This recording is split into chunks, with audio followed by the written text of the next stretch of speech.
je vais me faire des ennemis, mais je déconseille fortement de bosser avec des agences web, des agences de développeurs ou design et compagnie.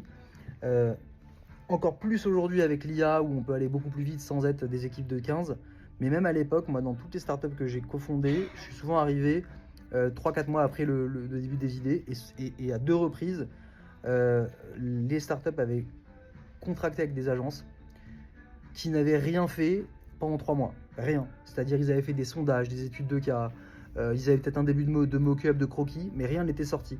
Alors qu'un dev, un freelance, un mec qui est solo, et qui est bon, évidemment, il y a des façons de le recruter et de tester, il va te shipper, il va te produire des choses beaucoup plus rapides pour faire un MVP et pour te lancer sur le marché. Et en l'occurrence, dans une des premières expériences que j'avais, c'était une boîte qui faisait du parking, une application parking, de parking moins cher que Vinci, etc. Parce que on allait négocier les parkings libres sous les hôtels, sous les entreprises.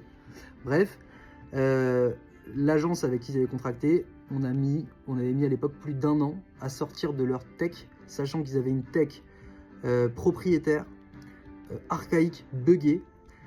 C'était il y a plus de 15 ans cette histoire, mais parce que les gars qui avaient à l'époque eu l'idée de la boîte, avant que je les rencontre, bah, ils connaissaient pas la tech, ils avaient signé avec cette agence, et du coup, dépendance envers cette agence, envers les 3-4 devs qu'ils ont, qui connaissent leur framework de code, et il n'y a que ces gars-là. Donc quand tu veux réinternaliser ta tech, il y a une valeur dans ta startup, bah, tu dois tout recoder ou tu dois monter en compétence sur leur techno.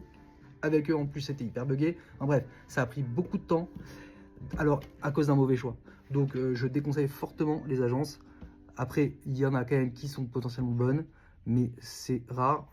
Trouve plutôt des freelances, bosse avec eux et tu shipperas beaucoup plus vite.